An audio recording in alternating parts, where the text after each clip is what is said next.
The girl Cardia was transformed into a monster by her father. Her body was filled with deadly poison. As long as anyone touched her, they would be corroded by the poison. Cardia didn't want to hurt anyone, so she had been sleeping in an ancient castle. But one night, a group of uninvited guests broke into the castle, waking Cardia from her slumber. Their goal was the jewel on Cardia's chest. When the soldiers saw Cardia's beautiful appearance, one soldier developed wicked thoughts. He walked over and reached his hand towards Cardia's face. But as soon as his hand touched Cardia's face the next moment, his right hand rotted away instantly. Then these soldiers forcibly captured Cardia. But on their way back to the palace, they were stopped by a mysterious man. The man's name was Lupin, and he claimed to be a phantom thief magician. He planned to rescue Cardia from their hands. When the soldiers saw this, they immediately fired guns at him. Lupin calmly pressed the remote in his hand, and soon a purple smoke emerged from the ground. The smoke contained a sedative. Before long, all the soldiers fell unconscious. Then Lupin approached Cardia and, like a gentleman, extended his hand, inviting Cardia to leave with him. But Cardia instinctively shrank away, fearing that the poison on her body would harm Lupin. However, Lupin was not afraid. He knew that Cardia's clothes and gloves could block the poison on her body. Before Cardia could finish speaking, Lupin swiftly picked her up and left the place with style. Under the effect of the hypnotic smoke, Cardia soon fell unconscious. When she woke up, she found herself sitting in a car. The red-haired man next to her was named Impey, and he was Lupin's companion. They had come together to rescue Cardia. Later, the two took Cardia to their hideout. Cardia remembered nothing except her name. She has lost all memories about herself since 2 years ago. The only exception is her father. Her father told her to never fall in love and always stay at the mansion until the day he returns. Lupin brought a file and told Cardia that her father Beckford was a genius scientist. Many years ago, he created a substance that could output infinite energy and hid this substance inside his daughter Cardia's body. This substance was called horologium, also known as the eternal beating heart. The reason the royal army captured Cardia was to obtain horologium. Although Lupin knew of horologium's existence, he didn't know exactly what it was. Upon hearing this, Cardia started unbuttoning her top. She then revealed the gem on her chest. Cardia said this was the thing her father left her, but she didn't understand why everyone wanted it. Nor did she know why her body was filled with poison. Lupin admitted he didn't know the exact reason either, but he did know the real mastermind behind everything. Targeting Cardia was an organization called Dusk. They planned to use the power of horologium inside Cardia to incite a large-scale rebellion in the country, and her father Beckford was involved as well. Lupin's reason for rescuing Cardia was to stop the plans of the Dusk organization, so he hoped Cardia would stay here for a while. However, Cardia wanted to return to the castle because she recalled a memory about her. Father Beckford had told her that she was born a monster and that she would bring misfortune to everyone around her. So Cardia could only live forever in loneliness. Just then the sound of a door opening interrupted Cardia. It was a small dog. The cute appearance of the dog immediately caught Cardia's attention. To the villa, but soon got lost in the woods. At that moment, a pack of wild wolves discovered Cardia. They attacked her, treating her as prey. But in the end, the wild wolves all died from the poison on Cardia's body. Seeing the bodies of the wolves slowly decaying, Cardia once again realized she was a terrifying monster.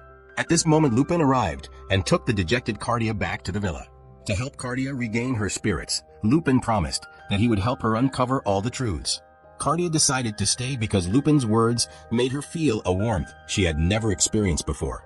At that moment, it seemed like something inside her chest was beating rapidly. To alleviate Cardia's poison, Lupin took her to find a man named Victor, who had once been the royal court's chief alchemist, but for some unknown reason, he was now a fugitive. Victor carefully examined Cardia's body. He believed the poison in her body was related to the horologium implanted inside her. Then Victor revealed an astonishing truth. Cardia did not have a heart at all. Horologium's role inside her body was to replace the heart. If horologium were removed, Cardia would die immediately. Seeing Cardia's emotional distress, Lupin immediately promised to help her uncover all the truths. So they all set off for the capital to search for clues. This was the ruler of the country, Queen Victoria, and the boy speaking with her was none other than the leader of the Dusk organization, Finus. Because the soldiers sent by Queen Victoria failed to capture Cardia, Finus had to personally send assassins to bring her back. The next day, Lupin and his group arrived at their destination. They decided to split up to gather information. Lupin took Cardia to a casino, which was a stronghold for the underworld, where all sorts of intelligence gathered. Suddenly Lupin sensed something was wrong. It felt as though someone was watching them. He immediately grabbed Cardia and left the casino.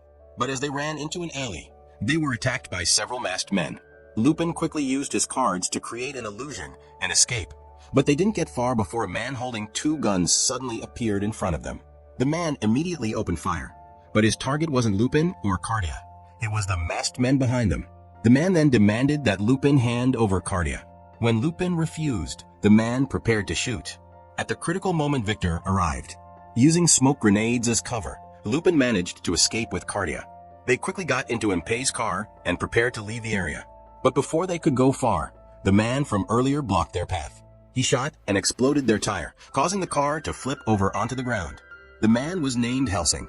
His goal was to use Cardia as bait to lure out the leader of the Dusk organization, Finus. Helsing seemed to harbor a deep hatred for Finus. Upon hearing his words, Victor immediately proposed a collaboration.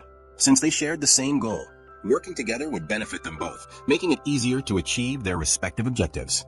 After listening to Victor's analysis, Helsing agreed with his point of view and accepted the cooperation. After all, he had heard of this genius alchemist. However, what they didn't know was that the leader of the Dusk organization, Finus, was actually Cardia's brother.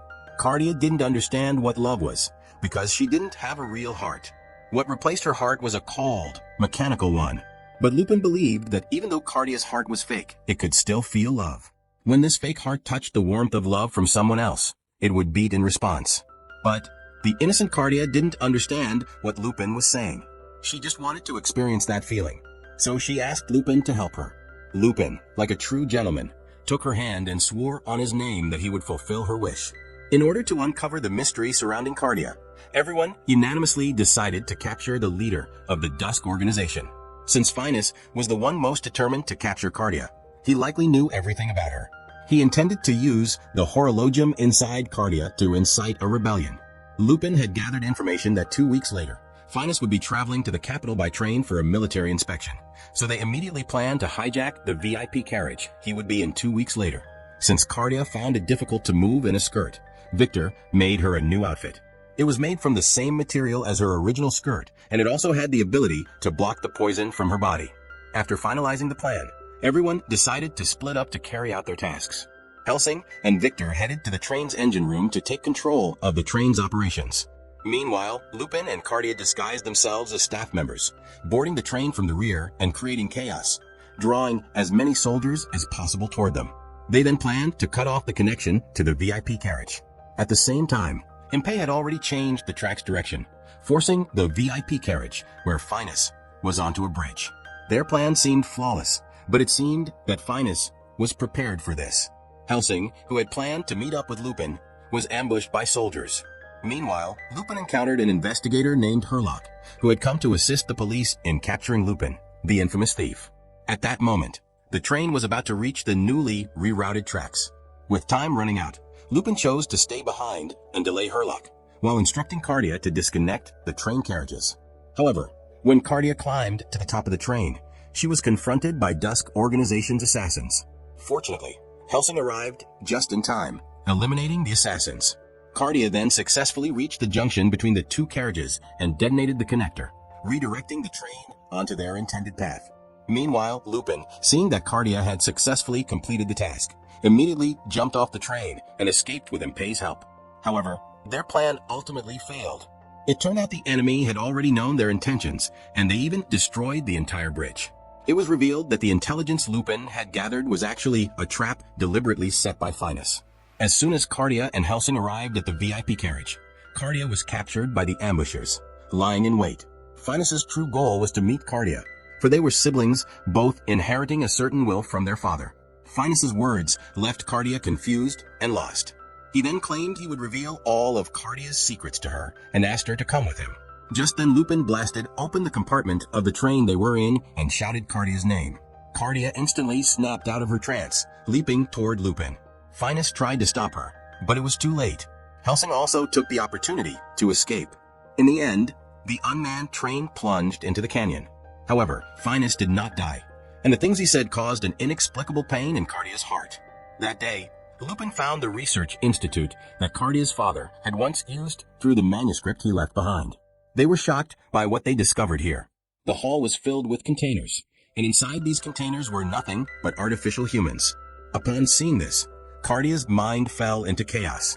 Since all the related documents in the institute had been taken, they couldn't figure out the exact situation here. However, as an alchemist, Victor noticed that these artificial humans had no hearts. Moreover, their bodies bore a striking resemblance to Cardia. Victor, based on everything that had happened to Cardia, deduced that she was an artificial human. Though this truth was too cruel, everyone felt they should still tell her. But the next day, they discovered that Cardia had left without a word. At this moment, Cardia had already boarded a train back home. She wanted to figure out whether she was human or a monster. She didn't want to involve anyone else anymore, so she chose to return alone to the place where she had lived before. Once home, she immediately rummaged through everything in her room for a long time, but she found nothing useful. Then Cardia went into the toy house from her childhood. She saw a music box on the ground. She opened the music box. As the music played, the table suddenly moved on its own. It revealed a keyhole in the wall. Cardia took off her glove and used the poison in her body to melt the lock. Inside the hidden compartment, she found a letter left by her father. Just as Cardia was about to open it and read, she heard the sound of a window shattering. At that moment, a group of villagers surrounded the castle while throwing stones. They yelled that Cardia was a monster. Seeing these violent villagers, Cardia suddenly remembered what had happened 2 years ago. Back then, she was chased by the villagers, who thought she was a monster.